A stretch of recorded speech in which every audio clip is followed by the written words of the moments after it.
I remember it like it was yesterday. It was 1991. It was the Vancouver East Cultural Center. What we were talking about. Yeah, and my dad took me. It was the first sort of international saxophone player that I heard, and I can almost remember the whole band. It was Chris Flory on guitar, John Bunch on piano. Was it Chuck Riggs on drums? Yeah. And I don't know who the bass player was. The bass player was John Goldsby.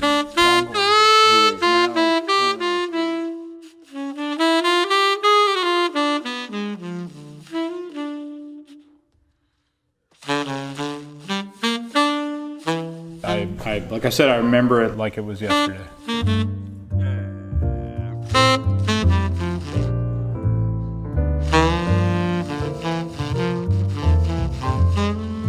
First of all, as any saxophone player, the sound speaks to me.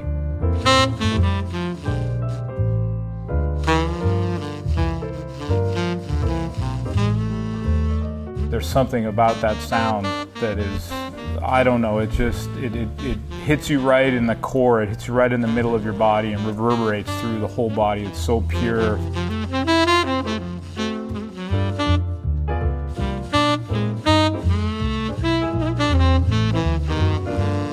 When I was learning, I was, like most guys, trying to reproduce the sounds of guys that excited me, you know, the saxophone players that were my heroes back then.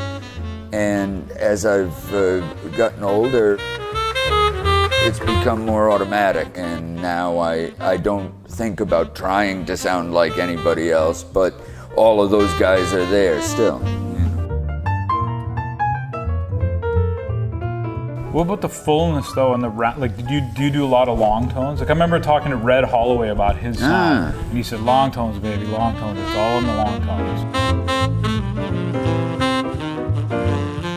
I think he's right. Although I never did a lot of that when I was young. I didn't have the patience, but it would have done me a lot of good.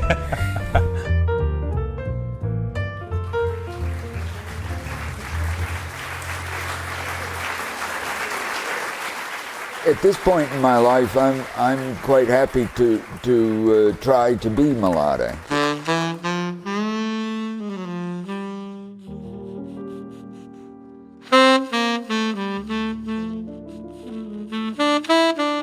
I find I try to simplify things, you know.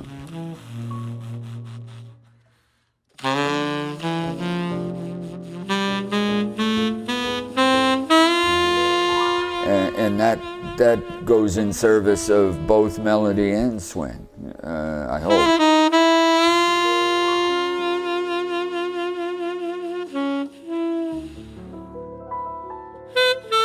Playing like that is a bit of a lost art, and I think Scott would probably agree. In some ways it's frowned upon if you're not somehow pushing this music forward, and so for him to get up and play the way he does and continue to make music the way he does, I think is extremely special. Just as important as the people who say pushing the music forward is.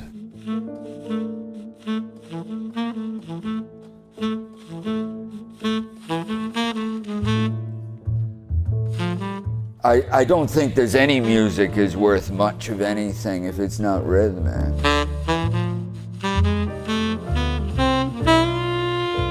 There are many different ways of being rhythmic. I mean, it could be very subtle, but whatever it is, I think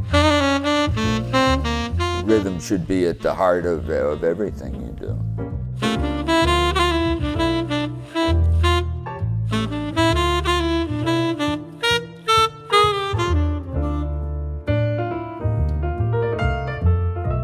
It's done from such a pure place, and it is unapologetic.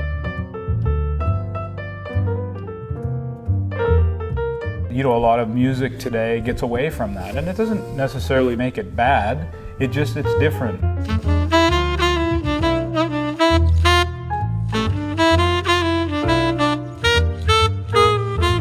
And to come back and hear that melody and that natural swing feel and just that feel is something that's really special, and I think it's hard to do these days.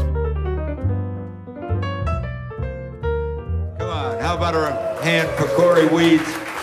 We're gonna play a rhythm tune. I had the opportunity to play with all sorts of guys when I went to New York in the 70s. Well, I mean, that was my education, you know.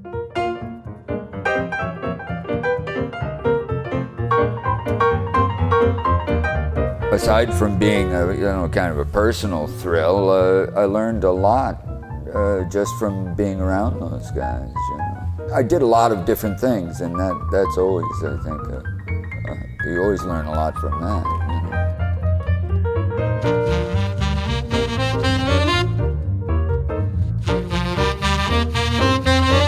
know? When I came to New York, I was playing at times with Roy Eldridge, was playing with Ruby Braff, with Hank Jones, with Anita O'Day.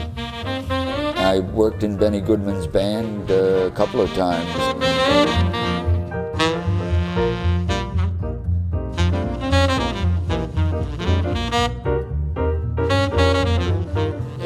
With Red Norvo, I mean, all sorts of guys.